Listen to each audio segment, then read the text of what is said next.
Você sabia que quase a metade de adolescentes e jovens não procura ajuda em relação à sua saúde mental? Cerca de 2% procura ajuda de professores. Como a escola pode atuar no sentido de minimizar agravos em relação à saúde mental deles?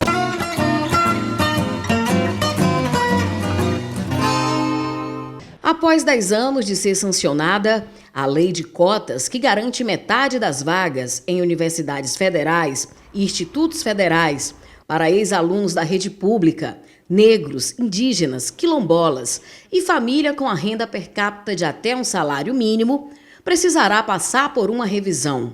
Maiara é estudante do curso de gastronomia no IFP.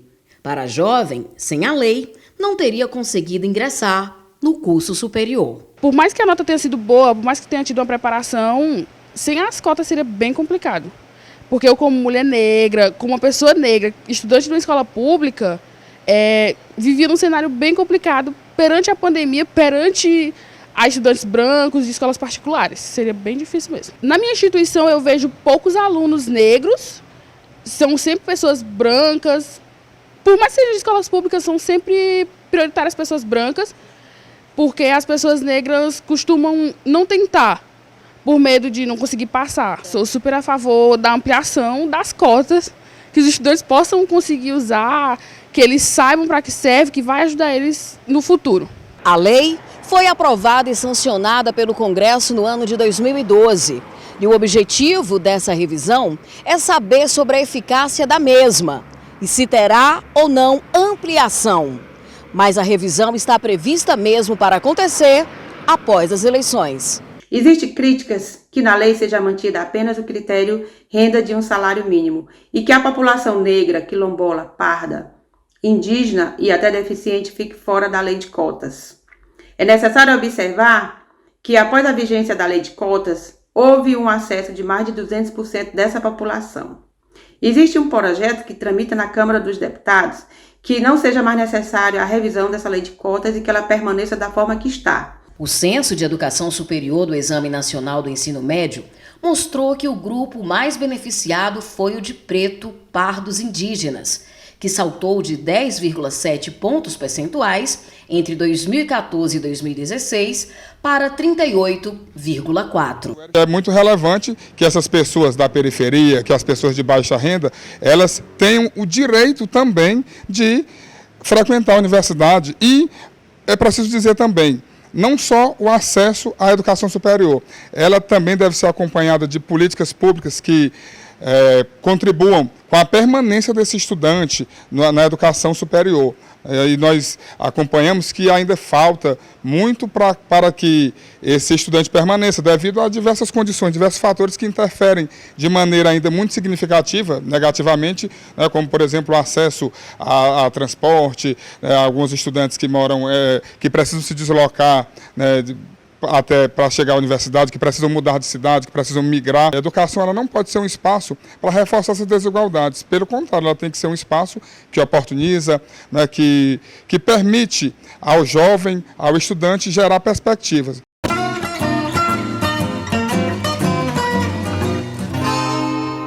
Silvana, você tem 15 anos que trabalha na unidade escolar Nossa Senhora da Paz.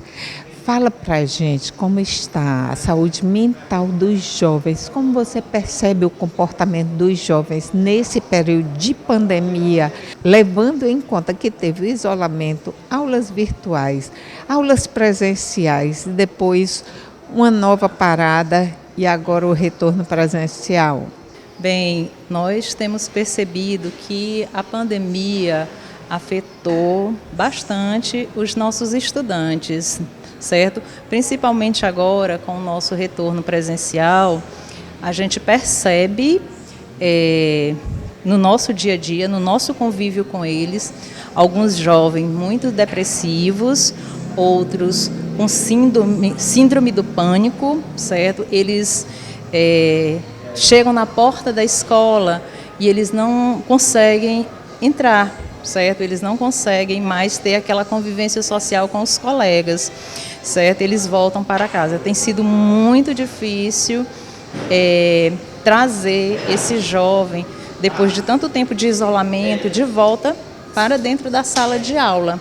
E aquele que vem, às vezes, precisa sair da sala porque não consegue ficar dentro da sala com muita gente. Outros, a gente recebe os pais e eles relatam que estão depressivos, que estão ansiosos, certo? E às vezes até agressivos, certo? A gente tem situações de agressividades. A gente tem notado também indisciplina. Temos estudantes também que superaram bastante esse período difícil e voltaram também assim, em bom estado. Eles estavam muito ansiosos pelo retorno presencial. Tão tal que eles acham agora que a pandemia acabou. Eles têm uma grande resistência ao uso da máscara, certo? Eles estão sempre aglomerados, certo? Se abraçando, se cumprimentando, certo? O que você percebe que mais afetou a juventude? Eu acho que foi muito impactante para todos nós, principalmente para o nosso estudante, o fato do isolamento social. Isso, sem dúvida nenhuma, afetou bastante. Assim, uma mudança drástica, né, e repentina. Então, isso já mexe com o psicológico da pessoa, né? E com a pandemia, vários fatores vieram afetar o econômico, né, principalmente, a aula online, a perca de muitos entes queridos, não é isso? Pais perdendo os empregos, né? A situação econômica ficando muito difícil, o estudante tendo que deixar de estudar para buscar ajudar financeiramente a sua família, certo? Conseguindo emprego e deixando de lado, como eu já falei, os seus estudos. A aula online foi muito difícil para todos eles, porque nem todos os estudantes tinham ou têm condições financeiras para ter uma boa internet. Tínhamos jovens que moravam na casa de parentes aqui, que eram do interior, e que tiveram que voltar para suas casas no interior e, com isso, não tinham como acompanhar os estudos. Em relação à aprendizagem dos nossos estudantes, assim, nós sentimos que foi bastante afetado, não é? Porque é muito diferente de você estar dentro de uma sala de aula com um professor lá de forma presencial e você ter que estudar sozinho, dentro de casa. A aprendizagem, ela caiu bastante. Eu sinto que caiu bastante. Isso não quer dizer que a gente não esteja correndo atrás, não é isso, de melhorar isso. E apesar da gente saber que a aprendizagem foi bastante afetada, eu vejo que nesses 2 anos que nós tivemos Enem, mesmo estando num período de pandemia, eu acho que o aproveitamento foi bom, certo? Porque foi positivo, porque a gente esperava menos. E a gente teve bastante aprovações, nós tivemos notas boas de redações. Então, assim, afetou, mas não chegou a ser 100% prejudicial.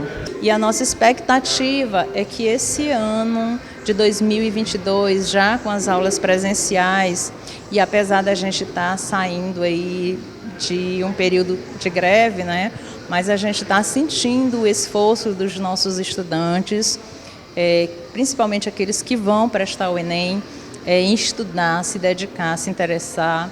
Eles acompanham as revisões que a gente faz na escola. Todo sábado a gente está tendo revisões. Eles vão para as revisões promovidas pela Secretaria de Educação, as presenciais, as online, a gente coloca à disposição e eles estão buscando.